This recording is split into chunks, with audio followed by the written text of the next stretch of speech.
Welcome to the Million Vegan Grandmothers podcast. And today I am so grateful to have Dr. Michael Klaper and Paige Parsons Roache, and I will be interviewing you. So thank you, Dr. Klaper, for being here today.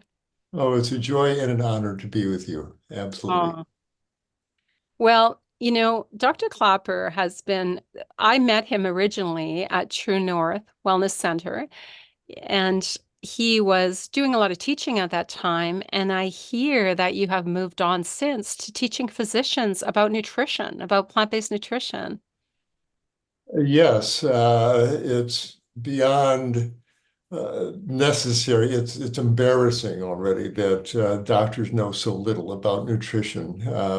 Because the majority of doctors spend the most of their waking hours treating people with nutrition-based diseases. They're sitting in front of us with bodies that are overweight and hypertension and diabetic and clogged up and inflamed from what they're eating every 4 hours.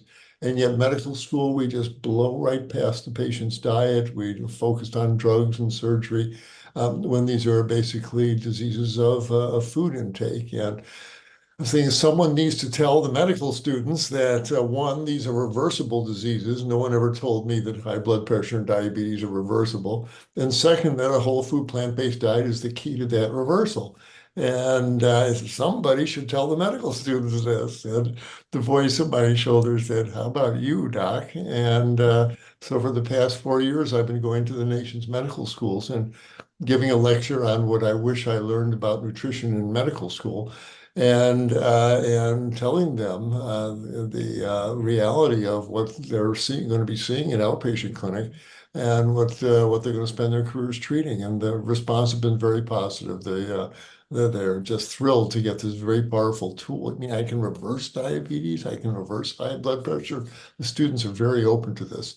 I wish their professors were, but these students will become the professors before too long. It will change the course of Western medicine by creating a new generation of nutritionally aware young physicians. So we've established a nonprofit, moving medicine forward, and we're accomplishing our mission, med school by med school. I do one or two medical schools a week. There's only 150 medical schools in North America. So if we do one a week or 52 weeks in a year, over the course next year, two or three, we'll get to all the medical schools. And we're recording our lectures. And they say you can't unring the bell. Once the students hear it, then they start seeing it in the patients they're treating. So we're working quietly because the doctors are a bottleneck. This transition that has to happen in our society to get people changing or evolving their diet to a plant-based diet. There's a lot of forces keeping it going on the current path there, the meat and dairy industry, the legislation, the subsidies, all of that. But the doctors, that if we're not talking about it, we don't mention it to our patients. What if every doctor at every visit at the end said, "By the way, Joe, how's your plant-based diet going? I changed myself a few months ago. I'm feeling great. I lost weight. How about you? You want to see Miss Jones, the plant-based dietitian? Well, she can help you make this transition." What if every doctor said that at every visit? It would change everything. That my doctor told me I should go plant-based. What if patients were saying that? So that's exactly what we're trying to accomplish. The doctors are the acupuncture point that in our society really help this transition happen. So that's the uh, that's the field in which we're working, and we're making progress inch by inch, med school by med school. We're opening young minds, and it's the most satisfying work that I've done in teaching. That would be a great name of your next book, Dr. Klaper. What I wish I would have learned about nutrition in medical school. Like, And, That. perfect. Perfect.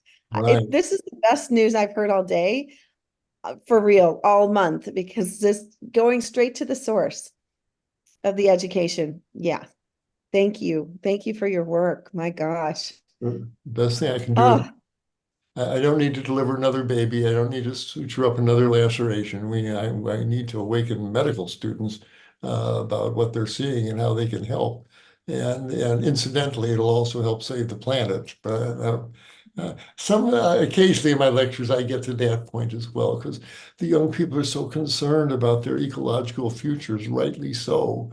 And we're trying to get the word out, the importance of changing to a plant-based diet because it would change their ecological futures. And because I think once the kids finally get it in their heads, it's the food that is destroying your future. Stop eating that animal flesh. If 3 clicks of a mouse, it goes around the world, and suddenly, if the light goes on among the young people's head, it'll change everything. If they stop buying it and stop eating it, they'll change the world, change their own futures. So, yes, I talk about the ecology of it every chance I get, but they want to hear about why it lowers cholesterol, and fine, great. Well, let's talk to them at that level too. All the way around, it works. And I don't. So it said the cow doesn't care why you don't eat her. It doesn't matter. For scientific reasons, ethical reasons, fine, as long as we go plant-based. And the same thing with the med students, on whatever level they need to hear the message. Plant-based nutrition is where it's at there. Learn about it and use it. And by the way, eat it yourself there too. So exciting work.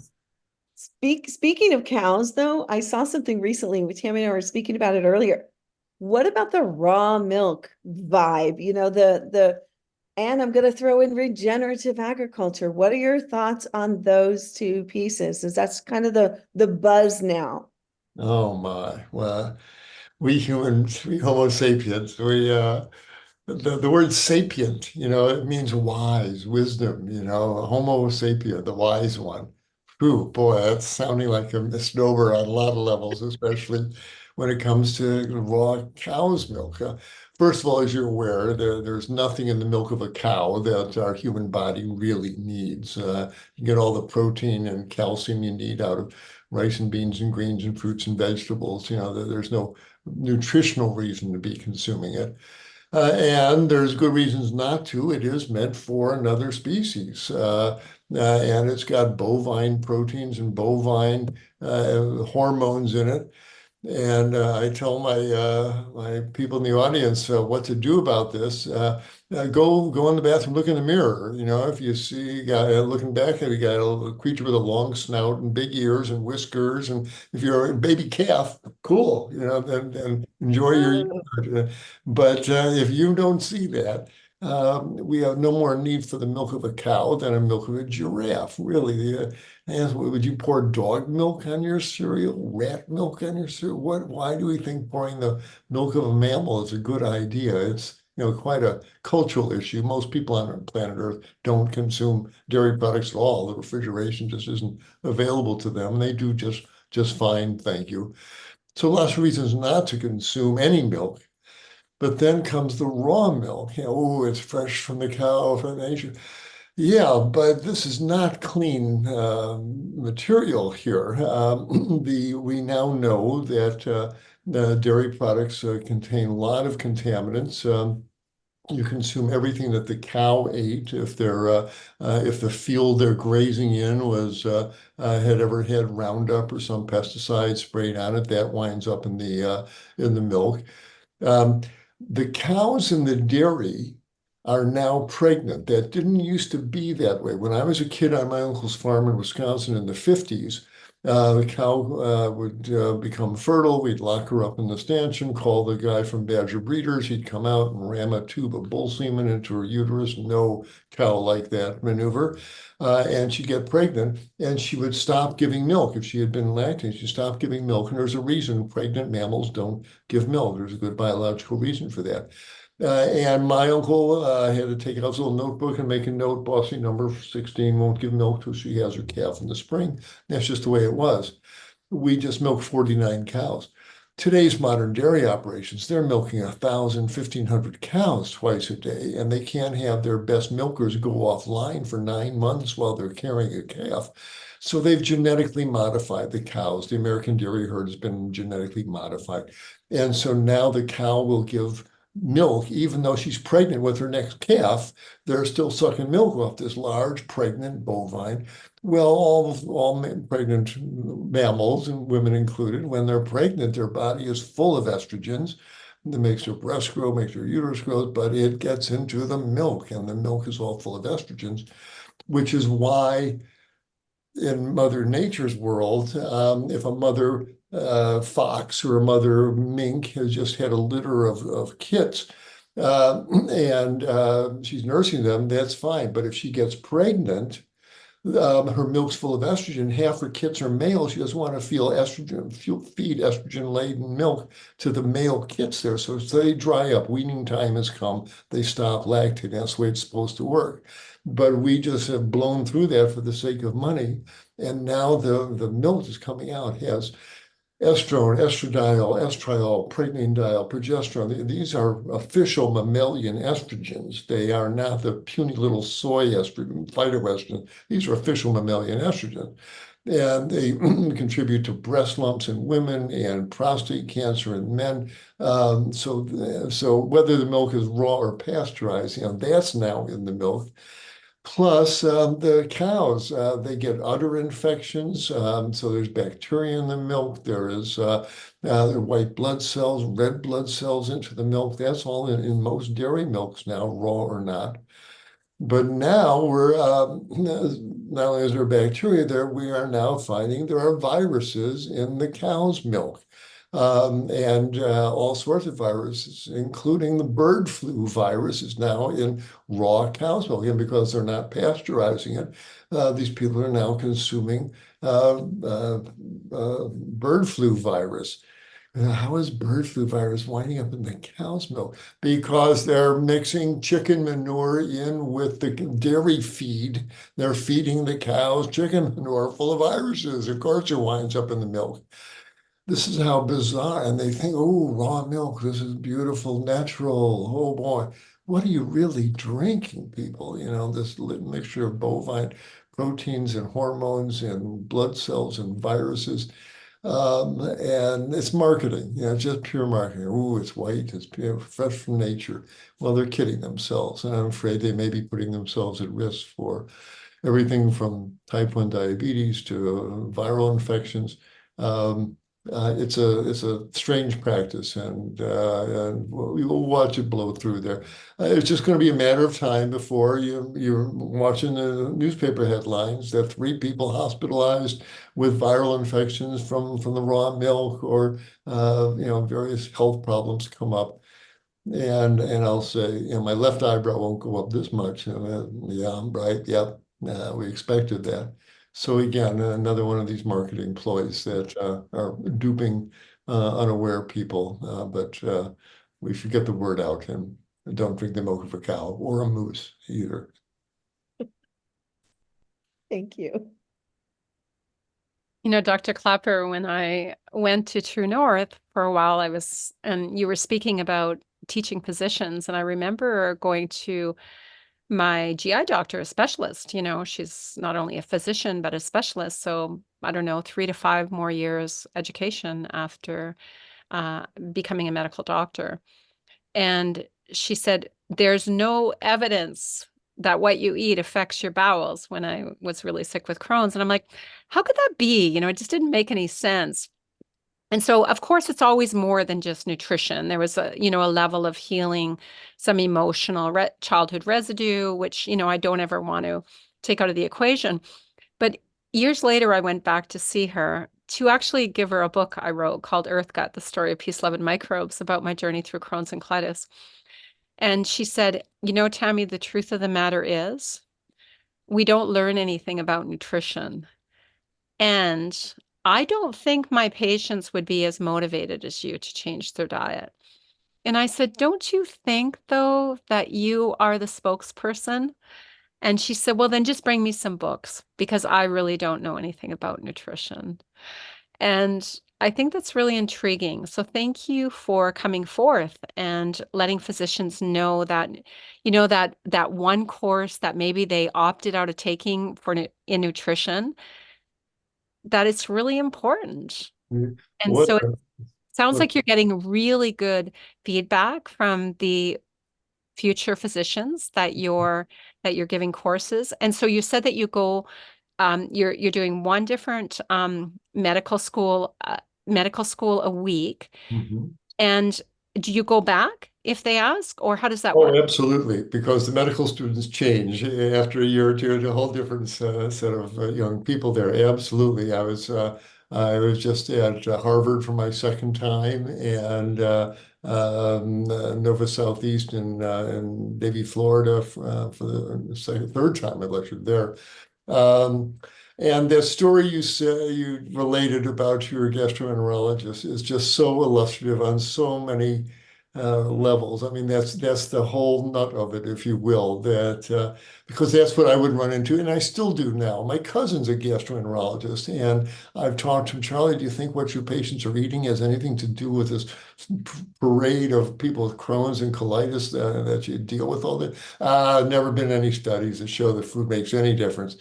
And there's an intellectual laziness there. Charlie, have you sat down at Google Scholar or PubMed and just typed in the words diet and Crohn's disease or diet and ulcerative colitis? So your screen will fill up with studies showing that there's this huge connection there. When seek and you shall find, they haven't been seeking at all. And so it's in that because they don't know anything about nutrition. It's not respected. It's they don't get paid to do the counseling. There's a lot of reasons why they don't want to open that door, but it's so unfair to the patient and to the planet and to the animals as well.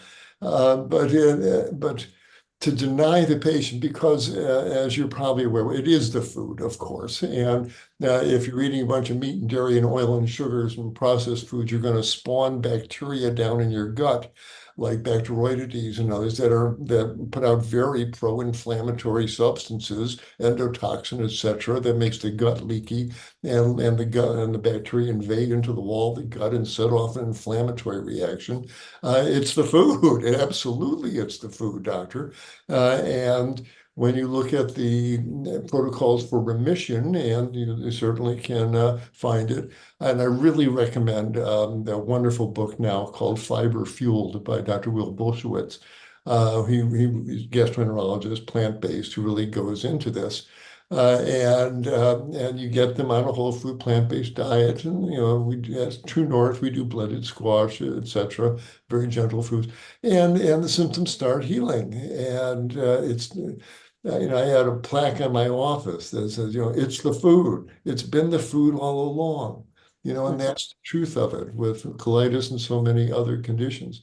And it's sad, it's embarrassing to me to have your gastroenterologist give you that line. It's for a trained medical scientist to say we don't know the cause of, it's what do you think what they're smearing on their gut wall every 4 hours has something to do with why their gut wall is so inflamed, doctor? You're a scientist, yeah. And so yeah, we got work to do, but there's more and more. I know three now plant-based gastroenterologists. They're starting to wake up. All the specialties are starting to wake up. Every time I go to the meeting of the American College of Lifestyle Medicine or the Plantrition Project, you meet doctors from around the world, from India and Indonesia and Australia and Ireland. All these wonderful doctors who all have the plant-based light go on in their head, and they realize that it is the food. And they relate these wonderful stories, and we're all coming to the same point. The truth is so powerful.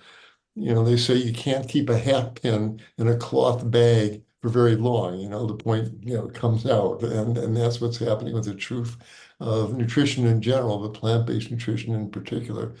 So all the specialties, yeah, autoimmune diseases, inflamed joints, whatever, get better. And I was at the last ACLM meeting. I was sitting next to an elderly doctor. He was in his late 80s, and he was shaking his head. And I said, "Well, why are you shaking your head?"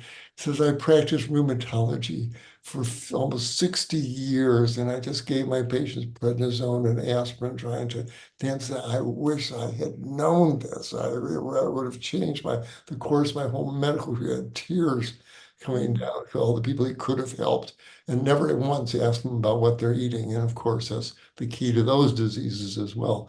So it's an exciting time. It's an excruciating time to have to hear these stories, but there's nothing to do but keep on working. And after a while, the medicine will accept it, and oh, we knew it all the time. Of course, uh, uh, I have recently joined a clinic. On a hopeful note, I've recently joined a clinic up here in Victoria, British Columbia, up in Canada, with focused on lifestyle medicine.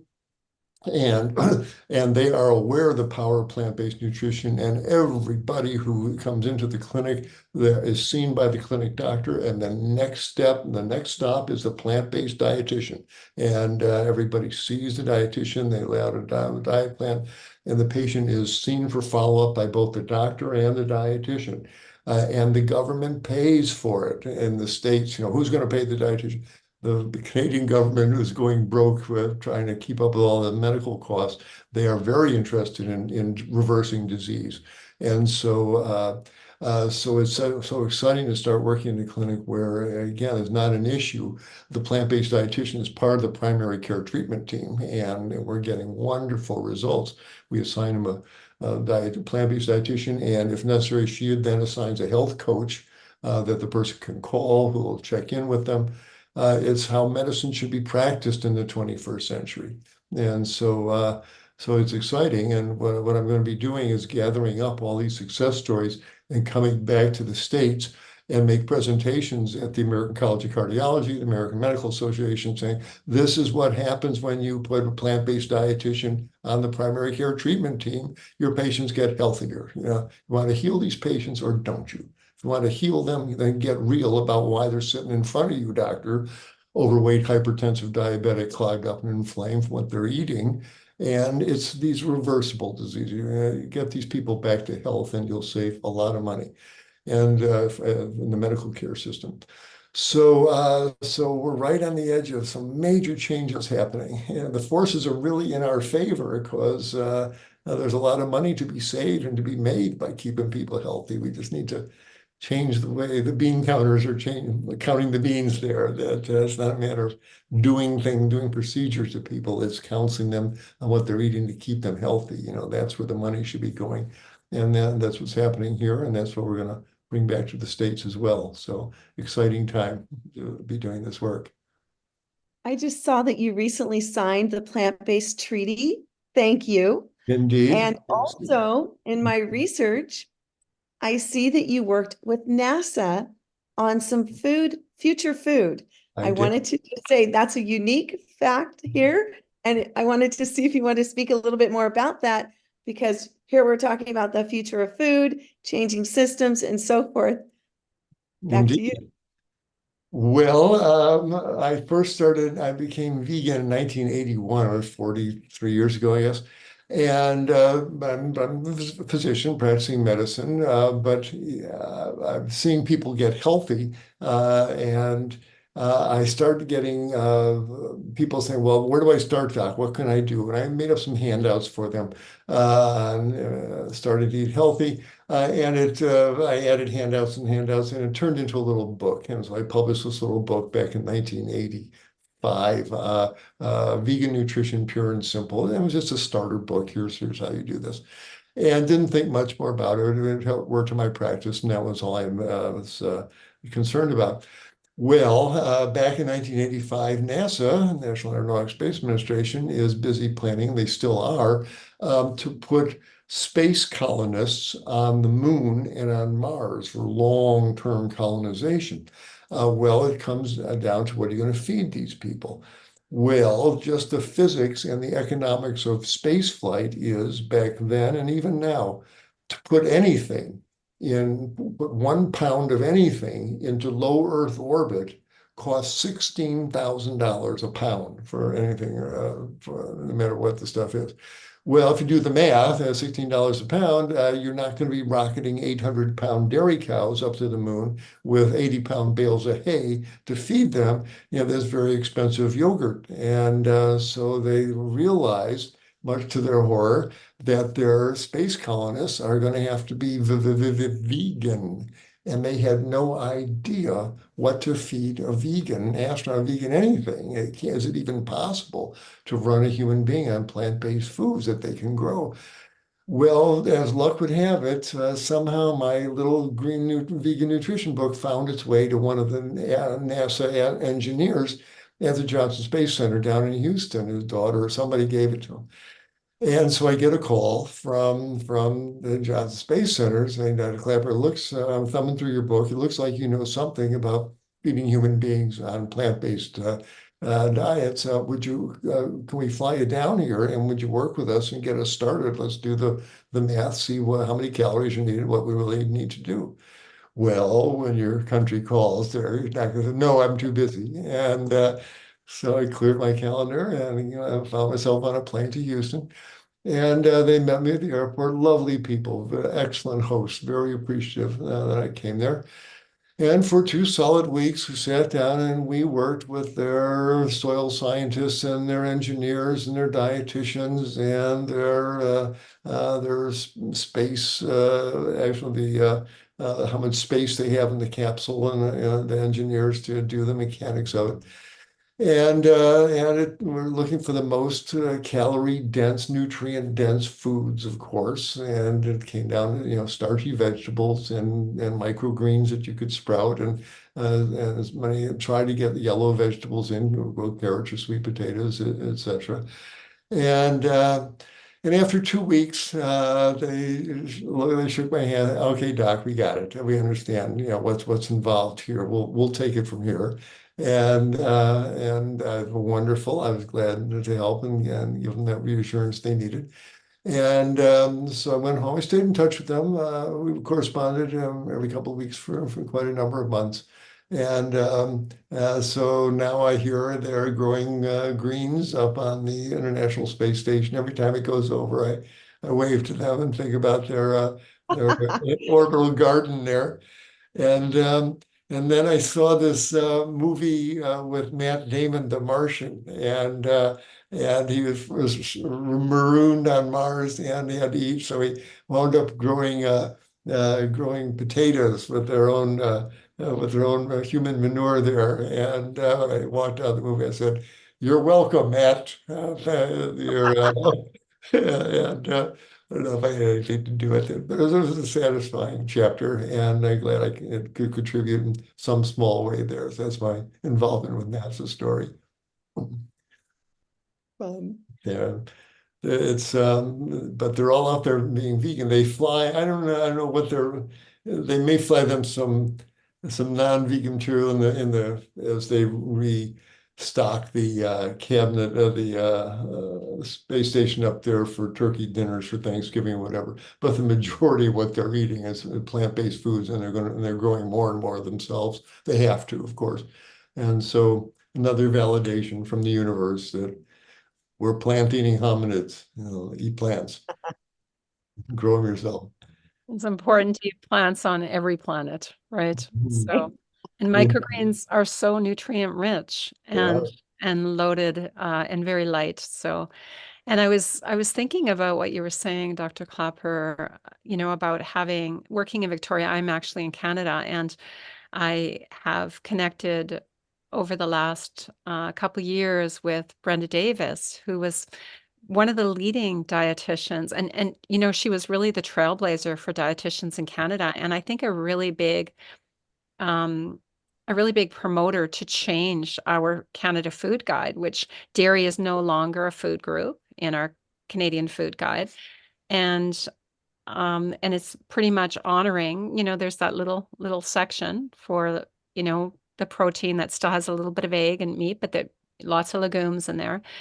And so it's a huge movement towards recognizing that dairy isn't actually a food group and that we can live on plants and thrive.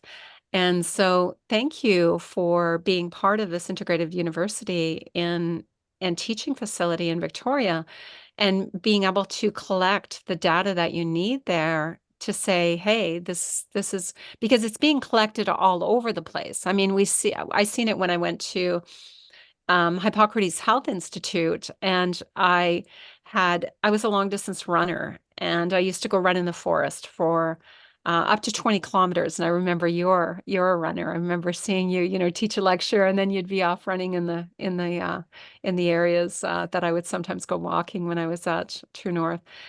And when I got Crohn's, I went from being a long distance runner to watching my body waste away very quick and not even be able to walk the beach when I went to Hippocrates. And 3 weeks later, I went for a half an hour run. I seen people wheeled in with arthritis so bad they couldn't walk and walk out 3 weeks later. My roommate had psoriasis so bad, a young woman, and it was so embarrassing. She was in university. She was just covered. 3 weeks later, the brand new skin was starting to form.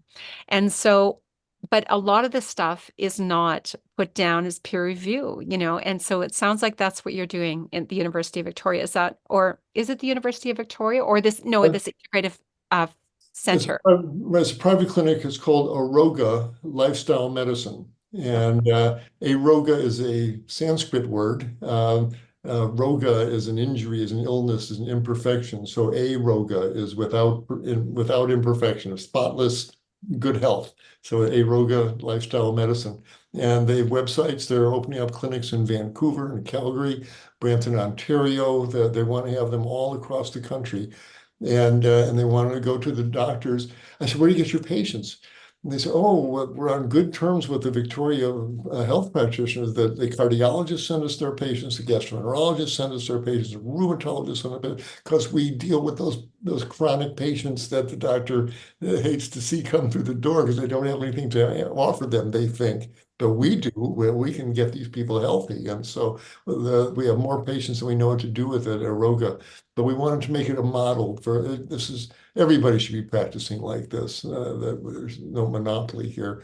All patients deserve plant-based nutrition to reverse their diseases. And, so it's a trailblazing stuff. But again, it really shouldn't be. It should be standard of care. That's what they're working to create. People can go to aroga.com and read about the clinic that we're working at. Beautiful, beautiful. And when you talk about a trailblazing, we know I studied with an Essene, modern Essene physician, and according to that knowledge, the Essenes were all vegan.